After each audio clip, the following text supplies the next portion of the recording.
Fáilte Romhaibh go léir to this magnificent room where Yeats sat and Anne Enright sat, and so many great, great Irish writers have been here creating out of that fertile imagination of theirs.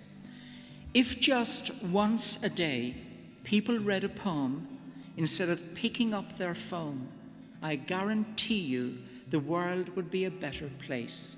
So says the English teacher Miss Graham in Paul Murray's award-winning The Bee Sting, and I think it makes for very sound advice. What is happening here today is very, very special. We have young people from the island of Ireland carrying with them a poem in their heads and in their hearts. Poetry is my favourite art form. It's almost as old as the hills, and it has never ever declined in terms of its importance or its making. The word poet means maker, and through the centuries, men and women have made poems that speak to us about being alive at a particular point in time.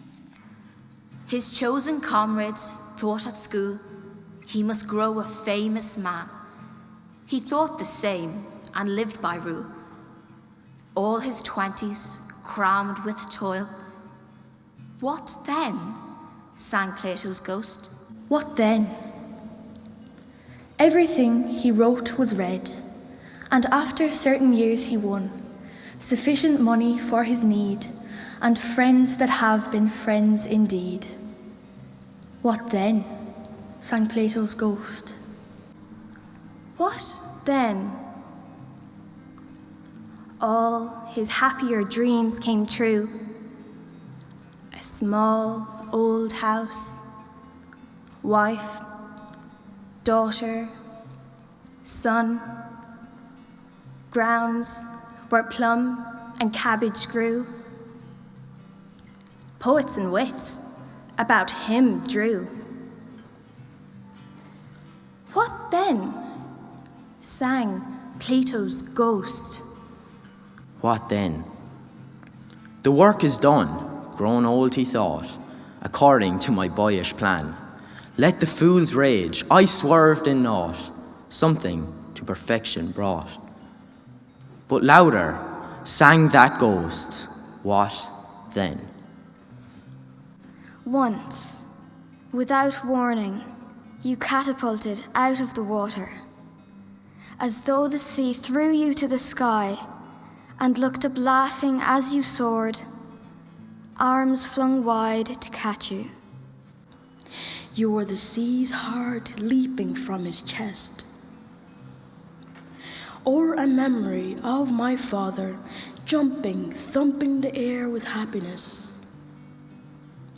A rush of silver against the blue sky. My heart leaping with you. The light of evening, Lissadale. Great windows open to the south. Two girls in silk kimonos, both beautiful, one a gazelle. But a raving autumn shears blossom from the summer's wreath. The older is condemned to death. Pardoned, drags out lonely years, conspiring among the ignorant.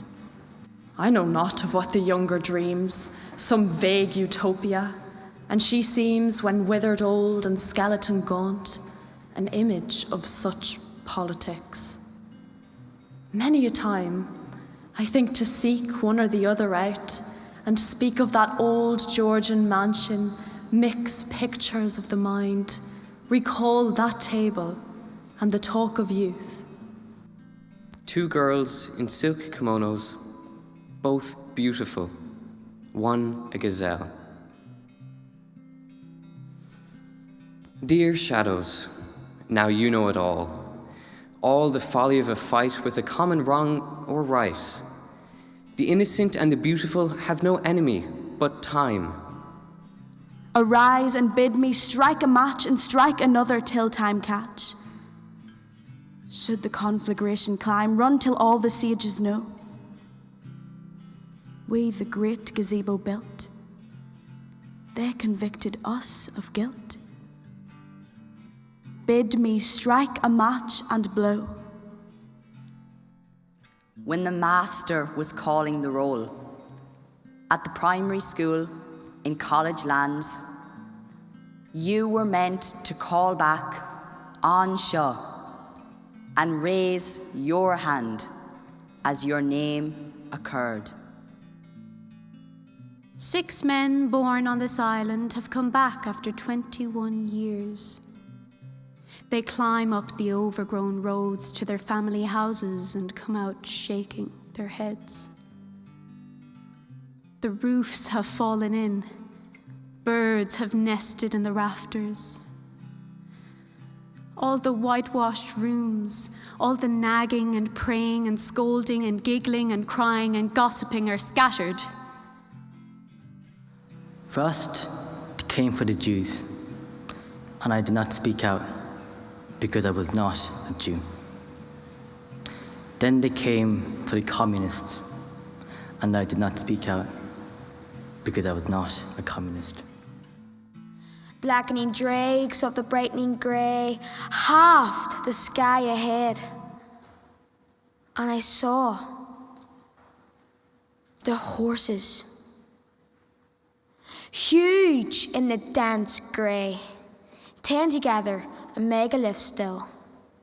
They breathed, making no move. I caught a tremendous fish and held him beside the boat, half out of water, with my hook fast in a corner of his mouth. He didn't fight. He hadn't fought at all. He hung, a grunting weight, battered and venerable, and homely. The bicycles go by in 2s and 3s. There's a dance in Billy Brennan's barn tonight. And there's the half-taught code of mysteries and the wink and elbow language of delight. 8:30 and there's not a spot upon a mile of road, no shadow thrown, that might turn out a man or woman, no footfall tapping the secrecies of stone. At winter's end, a snowman grows a snowdrop on his carrot nose. A little sad, late season sniff dried by the spring wind's handkerchief.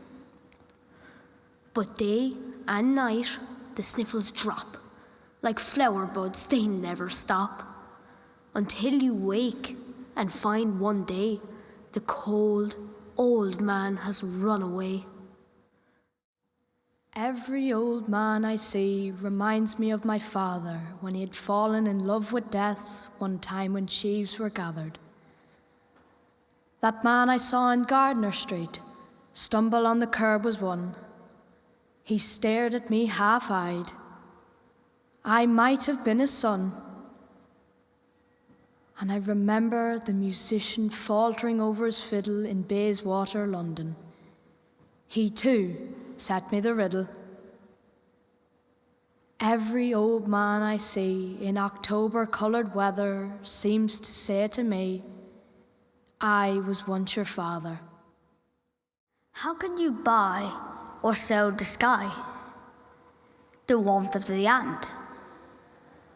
The idea is strange to us.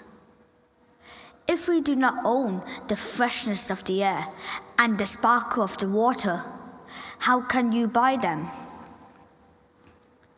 Every part of this earth is sacred to my people. Every shining pine needle, every sandy shore, every mist in the dark woods, every quivering and humming insect is holy in the memory and experience of my people. I will arise and go now, and go to Innisfree, and a small cabin build there, of clay and wattles made. 9 bean rows will I have there, a hive for the honeybee, and live alone in the bee-loud glade. We have tested and tasted too much, lover. Through a chink too wide there comes in no wonder. But here, in the Advent-darkened room, when the dry black bread and the sugarless tea of penance did charm back the luxury of a child's soul, we'll return to doom the knowledge we stole but could not use. And now the most important thing that I have to do today is to read out the names of the 3 runners-up, and I'll do it in the sequence that they're appearing here in front of me. So the runner-up in the senior category for Poetry Aloud in 2023 is Evine Nicravine.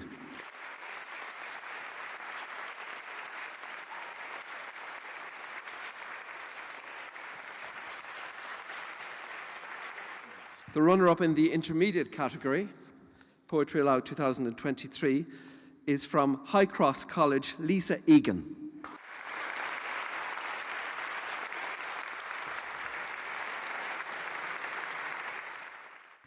And in the junior category, the runner-up in Poetry Aloud 2023 is from Presentation Tralee, and it's Saoirse Murphy.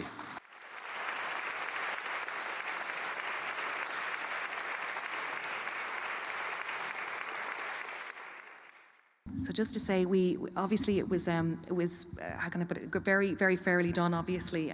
But even though there was a lot in terms of very, very high quality today, the decision was unanimous. So just state that. So congratulations to the 3 that I'm going to read out. But first, in the junior category, the Poetry Aloud winner for 2023 in the junior category is George Pham of Portlaoise College.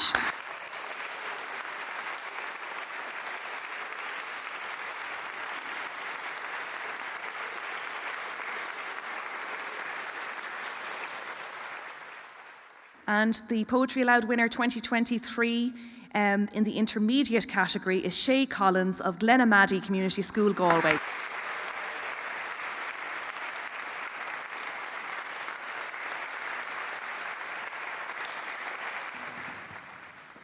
So the Poetry Aloud winner 2023 senior category is Ellie Reynolds of Lismore College, County Armagh.